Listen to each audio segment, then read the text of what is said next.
inclusive growth path, boosting manufacturing and furthering Make in India, supporting MSMEs, enabling employment-led development, investing in people, economy, and innovation, securing energy supplies, promoting exports, and nurturing innovation. For this journey of development, our four powerful engines are agriculture, MSME, investments, and exports. The fuel, our reforms, our guiding spirit, inclusivity, and the destination, Vikasit Bharat. This budget aims to initiate transformative reforms across 6 domains. During the first 5 years, these will augment our growth potential and global competitiveness. The domains are taxation, power sector, urban development, mining, financial sector, and regulatory reforms. Agriculture as the first engine. Now I move to specific proposals, beginning with agriculture as the first engine.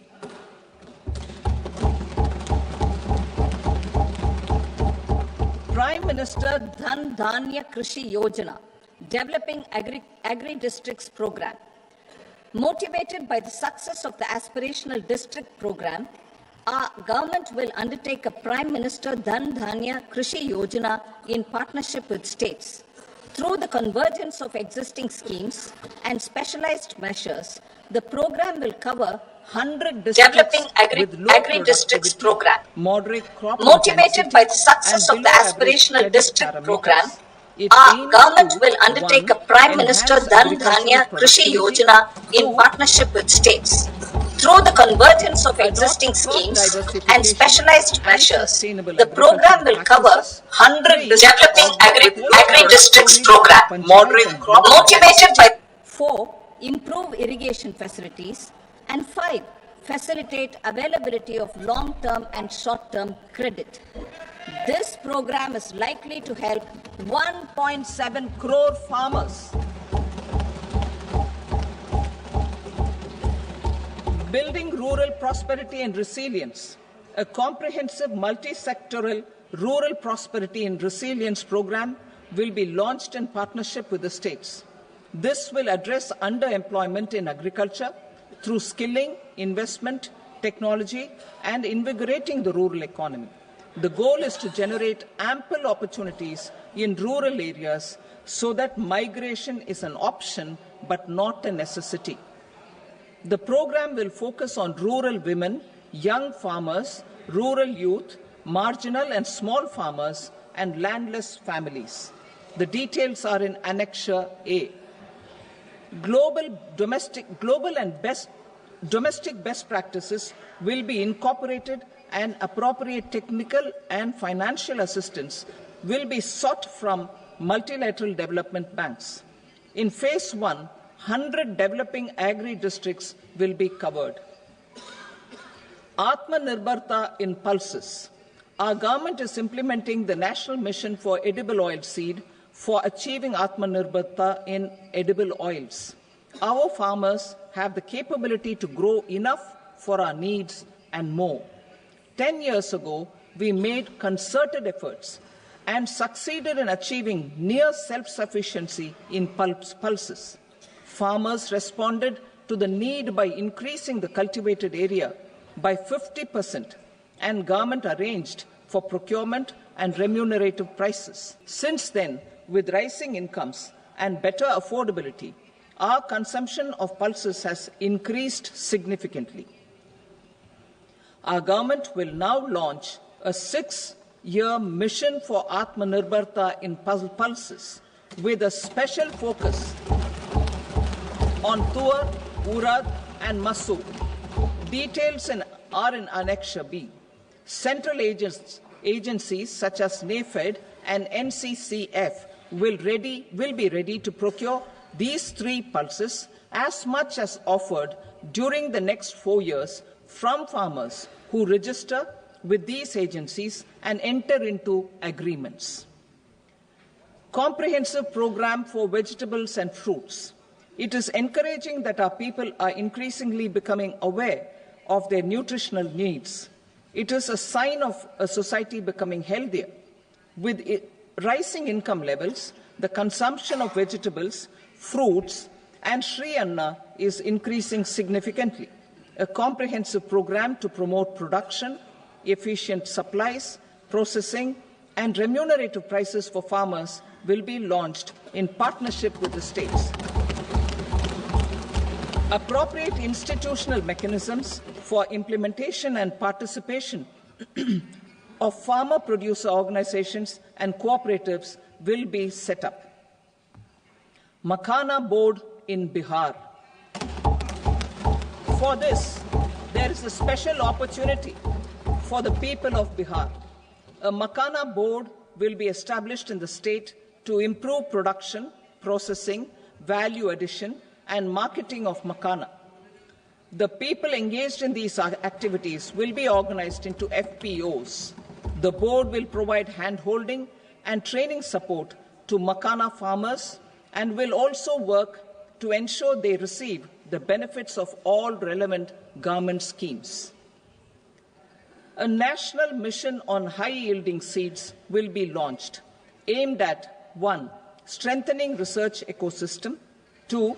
Targeted development and propagation of seeds with high yield, pest resistance, and climate resilience, and 3. Commercial availability of more than 100 seed varieties released since July 2024. India ranks second largest globally in fish production and aquaculture. Seafood exports are valued at 60,000 crore rupees. To unlock the untapped potential of the marine sector, our government will bring in an enabling framework for sustainable harnessing of fisheries from Indian Exclusive Economic Zone and high seas, with a special focus on the Andaman and Nicobar and Lakshadweep Islands.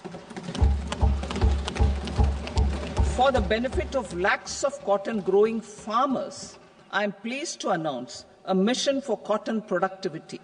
This 5-year mission will facilitate significant improvements in productivity and sustainability of cotton farming and promote extra long staple cotton varieties. The best of science and technology support will be provided to farmers. Aligned with our integrated 5F vision for the textile sector, this will help in increasing incomes of the farmers and ensure a steady supply of quality cotton for rejuvenating India's traditional textile sector. Kisan credit cards facilitate short-term loans for 7.7 crore farmers, fishermen, and dairy farmers. The loan limit under modified interest subvention scheme will be enhanced from 3 lakh rupees to 5 lakh rupees for loans taken through the KCC. For Atmanirbharta in urea production, our government had reopened 3 dormant urea plants in the eastern region. To further augment urea supply, a plant with annual capacity of 12.7 lakh metric tons will be set up at Namrup in Assam.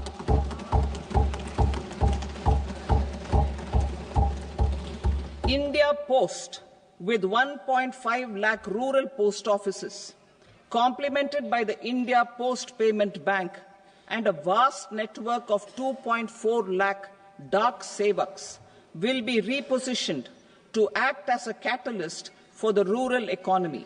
Details are at Annexure C. India Post will also be transformed as a large public logistics organization. This will meet the rising needs of Vishwakarmas, new entrepreneurs, women, self-help groups, MSMEs, and the large business organizations. Our government will provide support to NCDC for its lending operations for the cooperative sector. MSMEs as the second engine. Now I move to MSMEs as the second engine, which encompasses manufacturing and services with a focus on MSMEs numbering 5.7 crores. Currently, over 1 crore registered MSMEs, employing 7.5 crore people and generating 36% of our manufacturing, have come together to position India as a global manufacturing hub. With their quality products, these MSMEs are responsible for 45% of our exports.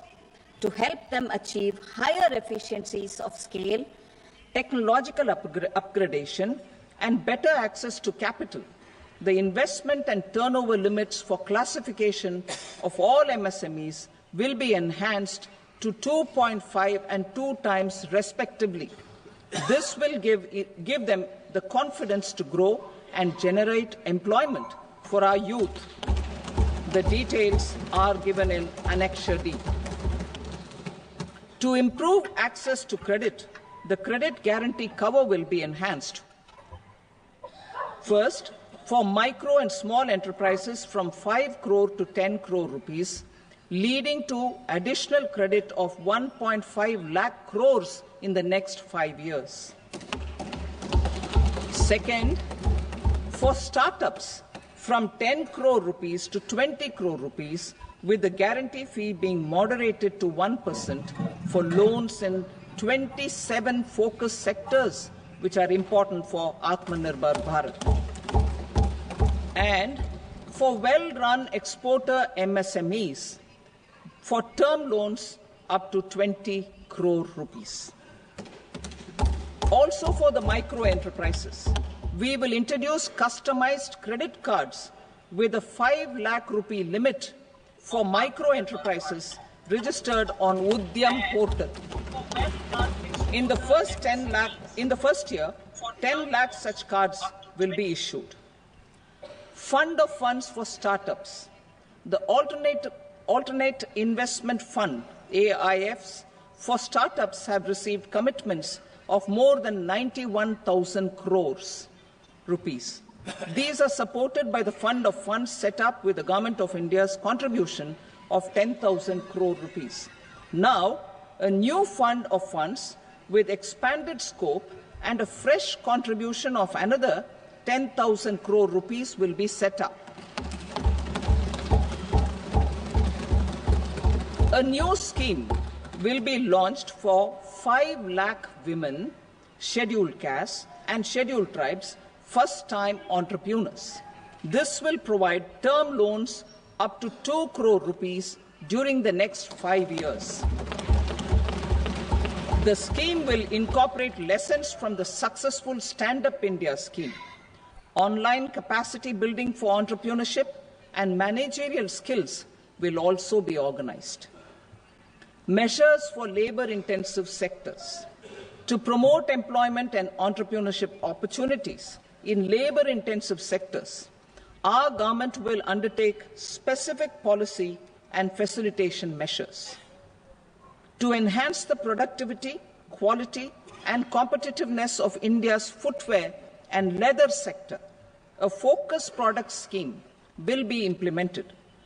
The scheme will support design capacity, component manufacturing, and machinery required for production of non-leather quality footwear, besides the support for leather footwear and products. The scheme is expected to facilitate employment for 22 lakh persons, generate over 4 lakh crore rupees, and exports of over 1.1 lakh crore rupees. Measures for the toys sector. Building on the National Action Plan for Toys, we will implement a scheme to make India a global hub for toys.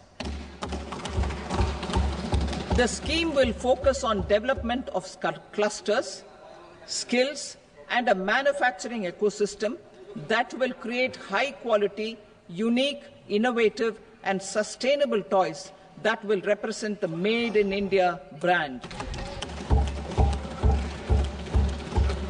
Support for food processing. In line with our commitment towards Purvodaya, we will establish a National Institute of Food Technology, Entrepreneurship and Management in Bihar. The institute will provide a strong fillip to food processing activities in the entire eastern region. This will result in 1. Enhanced income for the farmers through value addition to their produce, and 2. Skilling entrepreneurship and employment opportunities for the youth. Manufacturing mission, furthering Make in India. Our government will set up a national manufacturing mission covering small, medium and large industries for furthering Make in India by providing policy support, execution roadmaps, governance and monitoring framework for central ministries and states. Details are in Annexure E. Given our commitment to climate-friendly development, the mission will also support clean tech manufacturing. This will aim to improve domestic value addition and build our ecosystem for solar PV cells, EV batteries, motors and controllers, electrolyzers, wind turbines, very high voltage transmission equipment and grid-scale batteries.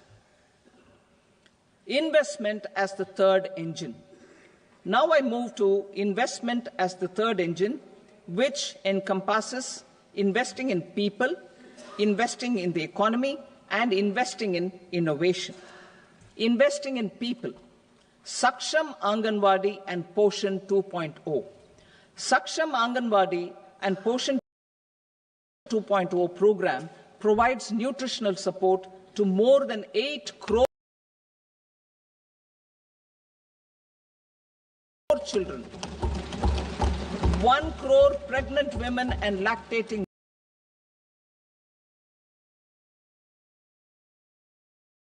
mothers all over the country, and about 20 lakh adolescent girls in aspirational districts and the Northeast region.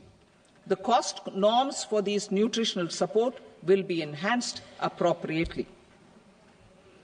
Atal Tinkering Labs. 50,000 Atal Tinkering Labs will be set up in government schools in the next 5 years to cultivate the spirit of curiosity and innovation and foster a scientific temper among young minds. Broadband connectivity to government secondary schools and PHCs. Broadband connectivity will be provided to all government secondary schools and primary health centers in rural areas under the BharatNet project. Bharatiya Bhasha Pustak Scheme. We propose to implement a Bharatiya Bhasha Pustak scheme to provide digital form Indian language books for schools and for higher education. This aims to help students understand their subjects better and in their language. National Centers of Excellence for Skilling. Building on the initiative announced in the July 24 budget, 5 national centers of excellence for skilling will be set up with global expertise and partnerships to equip our youth with the skills required for Make for India, Make for the World manufacturing. The partnership will cover curriculum design, training of trainers, and a skills certification framework and periodic reviews. Expansion of capacity in IITs. Total number of students in 23 IITs has increased 100% from 65,000 to 1.35 lakh in the past 10 years.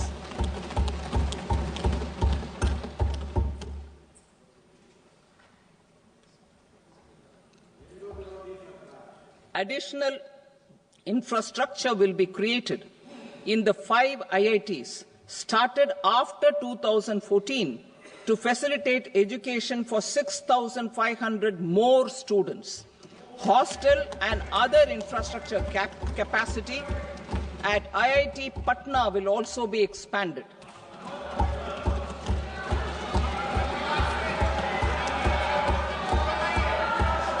Center of Excellence.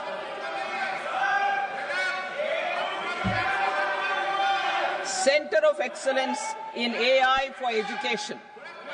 I had announced 3 centers of excellence in artificial intelligence for agriculture, health, and sustainable cities in 2023.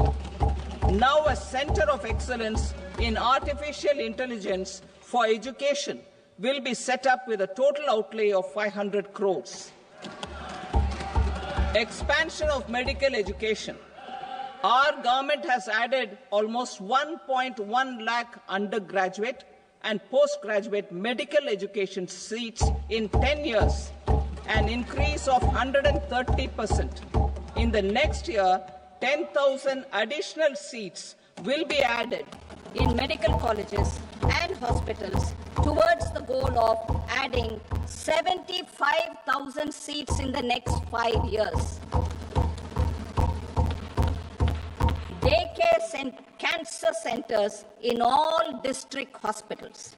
Our government will facilitate setting up of daycare cancer centers in all district hospitals in the next 3 years. 200 centers will be established in 25-26 itself. Strengthening urban livelihoods. Our government has been giving priority to assisting urban poor and vulnerable groups. A scheme for socio-economic upliftment of urban workers will be implemented to help them improve their incomes, have sustainable livelihoods, and a better quality of life. PM Swanidhi scheme has benefited more than 68 lakh street vendors, giving them respite from high-interest informal sector loans. Building on this success, the scheme will be revamped with enhanced loans from banks, UPI-linked credit cards with 30,000 rupees limit, and capacity building support.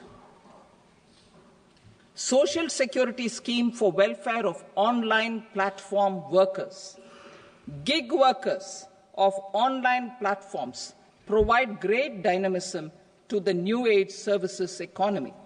Recognizing their contribution, our government will arrange for their identity cards and registration on the e-Shram portal. They will be provided health care under PM Jan Arogya Yojana. This measure is likely to assist nearly 1 crore gig workers.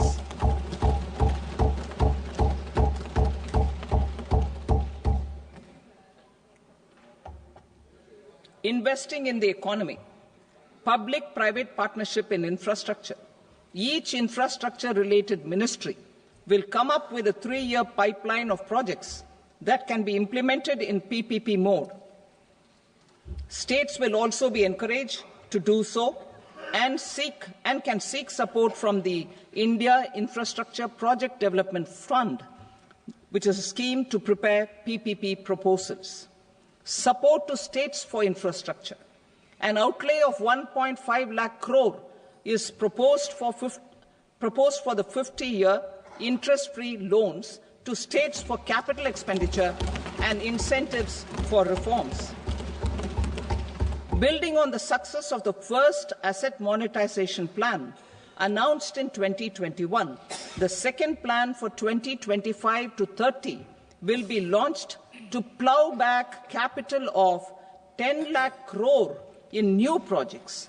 Regulatory and fiscal measures will be fine-tuned to support the plan. Jal Jeevan Mission. Since 2019, 15 crore households, representing 80% of India's rural population, have been provided access to portable tap water connections. To achieve 100% coverage, I am pleased to announce the extension of this mission until 2028 with an enhanced total outlay.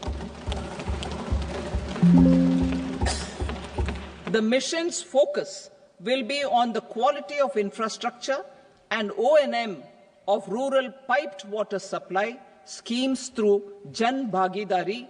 A separate MOU or separate MOUs will be signed with the states and union territories to ensure sustainability and citizen-centric water services delivery. Urban sector reforms.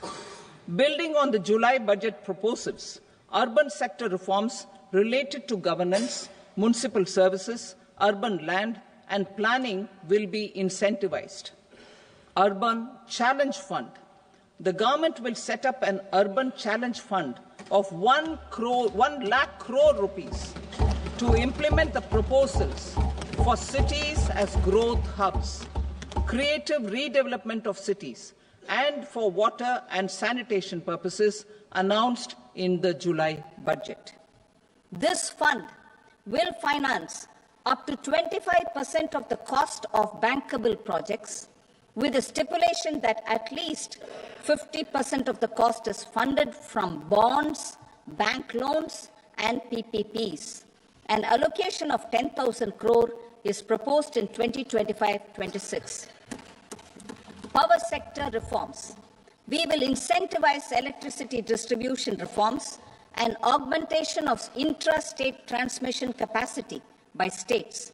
This will improve financial health and capacity of electricity companies. Additional borrowing of 0.5% of GSDP will be allowed to states contingent on these reforms. Nuclear energy mission for Vikasit Bharat. Development of at least 100 gigawatt of nuclear energy by 2047 is essential for our energy transition efforts. For an active partnership with the private sector towards this goal, amendments to the Atomic Energy Act and the Civil Liability for Nuclear Damage Act will be taken up. A nuclear energy mission for research and development of small modular reactors with an outlay of 20,000 crore will be set up. At least 5 indigenously developed small modular reactors will be operationalized by 2033. Shipbuilding. The shipbuilding financial assistance policy will be revamped to address cost disadvantages. This will also include credit notes for shipbreaking in Indian yards to promote the circular economy. Large ships above a specified size will be included in the infrastructure harmonized master list. Shipbuilding clusters will be facilitated to increase the range, categories, and capacity of ships. This will include additional infrastructure, facilities, skilling, and technology to develop the entire ecosystem. Maritime Development Fund. For long-term financing for the maritime industry, a Maritime Development Fund with a corpus of 25,000 crore rupees will be set up. This will be for distributed support and promoting competition. This will have up to 49% contribution by the government, and the balance will be mobilized from ports and from private sector. UDAN regional connectivity schemes. UDAN has enabled 1.5 crore middle-class people to meet their aspirations for speedier travel. The scheme has connected 88 airports, and operationalized 619 routes. Inspired by that success, a modified UDAN scheme will be launched to enhance regional connectivity to 120 new destinations and carry 4 crore passengers in the next 10 years. 4 crore additional passengers in the next 10 years. The scheme will also support helipads and smaller airports in hilly, aspirational, and northeast regional districts. Greenfield airports will be facilitated in Bihar to meet the future needs of the state. These will be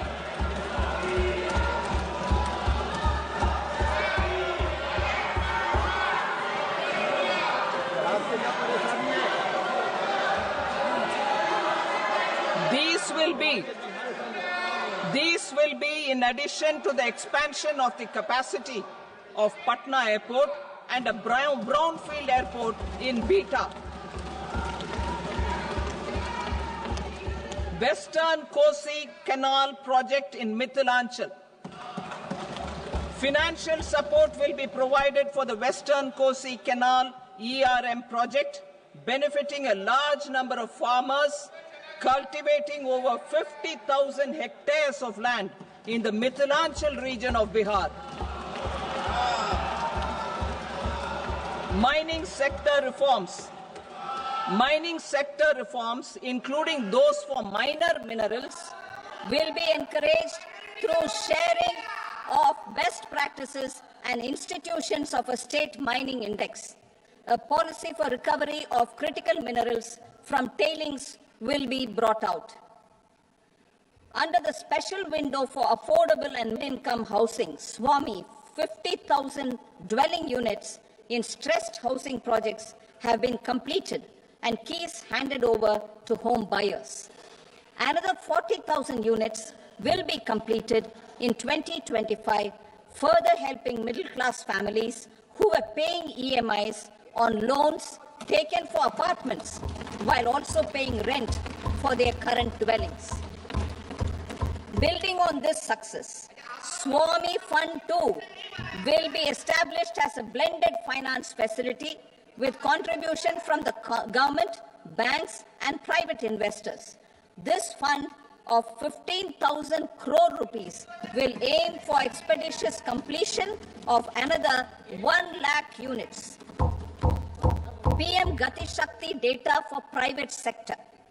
For furthering PPPs and assisting the private sector in project planning, access to relevant data and maps from the PM Gati Shakti portal will be provided. Tourism for employment-led growth. Top 50 tourist destination sites in the country will be developed in partnership with states through a challenge mode. Land for building key infrastructure will have to be provided by the states. Hotels in these destinations will be included in the infrastructure harmonized list. The following measures will be taken for facilitating employment-led growth. Organizing intensive skill development programs for our youth, including in institutes of hospitality management. Providing mudra loans for homestays. Improving ease of travel and connectivity to tourist destinations. Providing performance-linked incentives to states for effective destination management, including tourist amenities, cleanliness, and marketing efforts. And introducing streamlined e-visa facilities along with visa fee waivers for certain tourist groups. Continuing with the emphasis on places of spiritual and religious significance, in the July budget, there will be a special focus on destinations related to the life and times of Lord Buddha. Medical tourism and heal in India. Medical tourism and heal in India will be promoted in partnership with the private sector, along with capacity building and easier visa norms. Investing in innovation. To implement private sector-driven research, development and innovation initiatives announced in the July budget, I am now allocating 20,000 crore rupees for this purpose. A deep tech fund of funds will also be explored to catalyze the next generation startups as a part of this initiative. In the next 5 years, under the PM Research Fellowship Scheme, we will provide 10,000 fellowships for technological research in IITs and IISc with enhanced financial support. The second gene bank with 10 lakh germ plasm lines will be set up for future food and nutritional security. This will provide conservation support to both public and private sectors for genetic resources. We will start a national geospatial mission to develop foundational geospatial infrastructure and data. Using PM Gati Shakti, this mission will facilitate modernization of land records, urban planning, and design of infrastructure projects. A Gyan Bharatam mission for survey, documentation, and conservation of our manuscript heritage with academic institutions, museums, libraries, and private collectors will be undertaken to cover more than 1 crore manuscripts. We will set up a national digital repository of Indian knowledge systems for knowledge sharing. Now I move to exports as the fourth engine. We will set up an export promotion mission with sectoral and ministerial targets driven jointly by the Ministries of Commerce, MSME, and Finance. It will facilitate easy access to export credit, cross-border factoring support, support to MSMEs to tackle non-tariff measures in overseas markets. A digital public infrastructure, Bharat Trade Net, for international trade will be set up as a unified platform for trade documentation and financing solutions. This will complement the Unified Logistics Interface platform. The BTN will be aligned with international practices. Support will be provided to develop domestic manufacturing capacities for our economy's integration with global supply chains.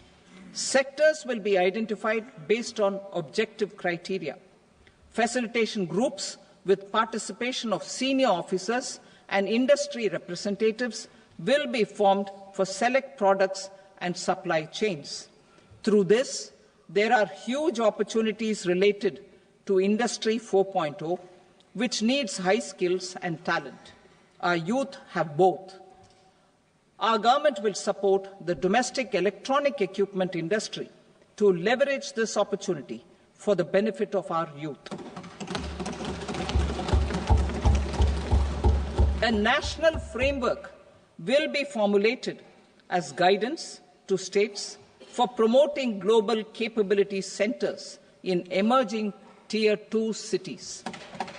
This will suggest measures for enhancing availability of talent and infrastructure, building bylaw reforms, and mechanisms for collaboration with industry.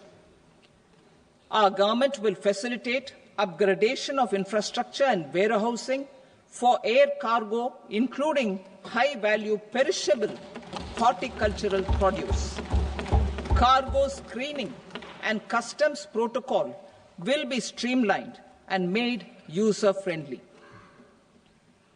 Reforms as the fuel. Over the past 10 years, our government has implemented several reforms for convenience of taxpayers, such as faceless assessment, 2, taxpayer charter, 3, faster returns, 4, almost 99% returns being on self-assessment, and 5, Vivad Se Vishwas scheme.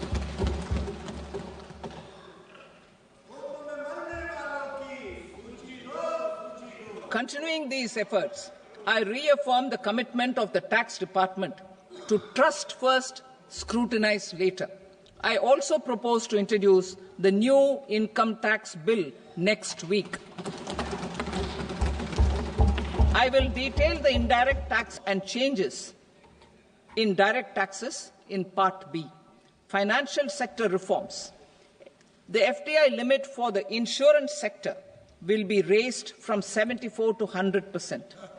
This enhanced limit will be available for those companies which invest the entire premium in India. The current guardrails and conditionalities associated with foreign investment will be reviewed and simplified. The services of India Post Payment Bank will be deepened and expanded in rural areas. NABFID will set up a partial credit enhancement facility for corporate bonds for infrastructure. Public sector banks will develop Grameen Credit Score Framework to serve the credit needs of SHG members and people in rural areas. A forum for regulatory coordination and development of pension products will be set up. To implement the earlier announcement on simplifying the KYC processes, the revamped Central KYC Registry will be rolled out in 2025. We will also implement a streamlined system for periodic updating.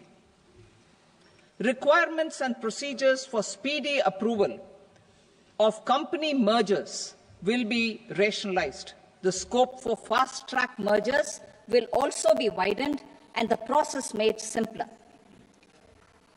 As proposed in the interim budget, we signed bilateral investment treaties with 2 countries in 2024 to encourage sustained foreign investment, and in the spirit of First Develop India, the current model BIT will be revamped and made more investor-friendly.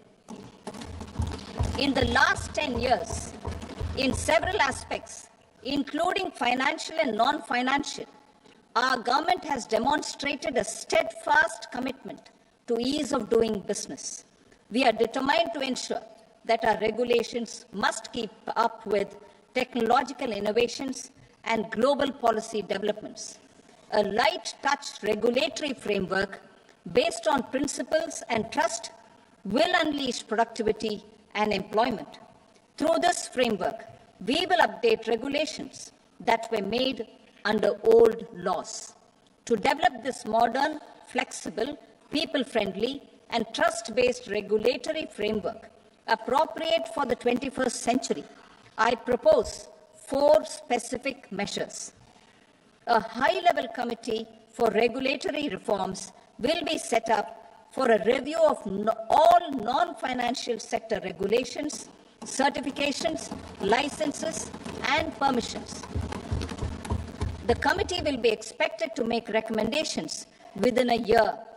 The objective is to strengthen trust-based economic governance and take transformational measures to enhance ease of doing business, especially in matters of inspection and compliances. States will be encouraged to join in this endeavor. An investment friendliness index of states will be launched in 2025 to further the spirit of competitive cooperative federalism. Under the Financial Stability and Development Council, a mechanism will be set up to evaluate impact of the current financial regulations and subsidiary instructions. It will also formulate a framework to enhance their responsiveness and development of the financial sector. In the Jan Vishwas Act 2023, more than 180 legal provisions were decriminalized. Our government will now bring up the Jan Vishwas Bill 2.0 to decriminalize more than 100 provisions in various laws. I now move to fiscal policy. In the July budget, I had committed to staying the course for fiscal consolidation. Our endeavor will be to keep the fiscal deficit each year such that central government debt remains on a declining path as a percentage of the GDP. The roadmap for the next 6 years has been detailed in the FRBM statement. Revised estimates for 2024-25. The revised estimate of the total receipts other than borrowings is 31.47 lakh crore rupees, of which the net tax receipts are 25.57 lakh crore rupees. The revised estimate of the total expenditure is 47.16 lakh crore rupees, of which the capital expenditure is about 10.18 lakh crore rupees. The revised estimate of the fiscal deficit is 4.8% of the GDP, Budget estimates for 25-26. Coming to 25-26, the total receipts other than borrowings and total expenditure are estimated at 34.96 lakh crore rupees and 50.65 lakh crore rupees respectively. The net tax receipts are estimated at 28.37 lakh crore rupees. The fiscal deficit is estimated to be 4.4% of GDP. To finance the fiscal deficit, the net market borrowings from dated securities are estimated at 11.54 lakh crore. The balance financing is expected to come from small savings and other sources. The gross market borrowings are estimated at 14.82 lakh crore rupees.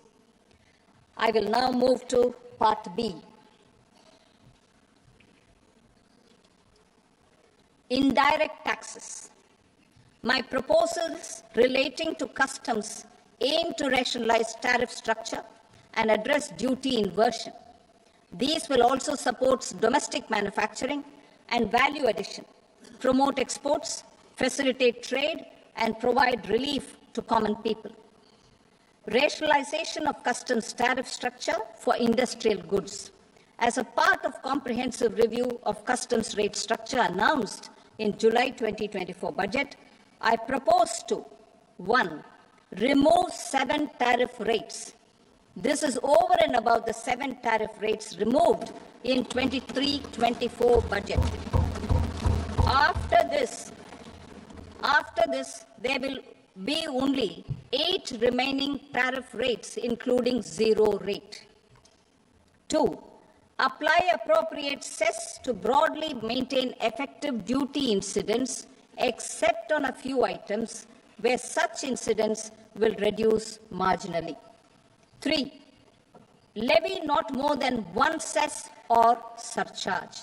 Therefore, I propose to exempt social welfare surcharge on 82 tariff lines that are subject to a cess.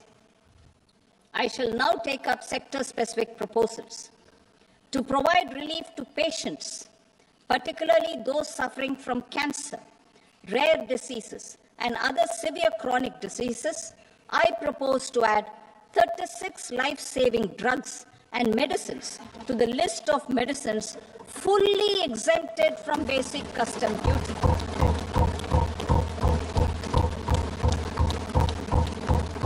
I also propose to add 6 life-saving medicines to the list attracting concessional custom duty of 5%.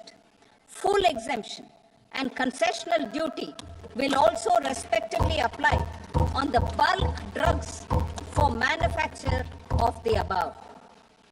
Specified drugs and medicines under patient assistance programs run by the pharmaceutical companies are fully exempt from BCD, provided the medicines are supplied free of cost to the patients.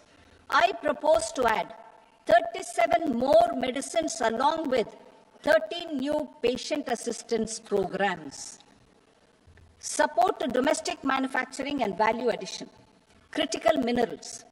In the July 2024 budget, I had fully exempted BCD on 25 critical minerals that are not domestically available. I had also reduced BCD of 2 other such minerals to provide a major fillip to their processing, especially by MSMEs. Now, I propose to fully exempt cobalt powder and waste, the scrap of lithium-ion battery, lead, zinc, and 12 more critical minerals. This will help secure the availability for manufacture for our youth.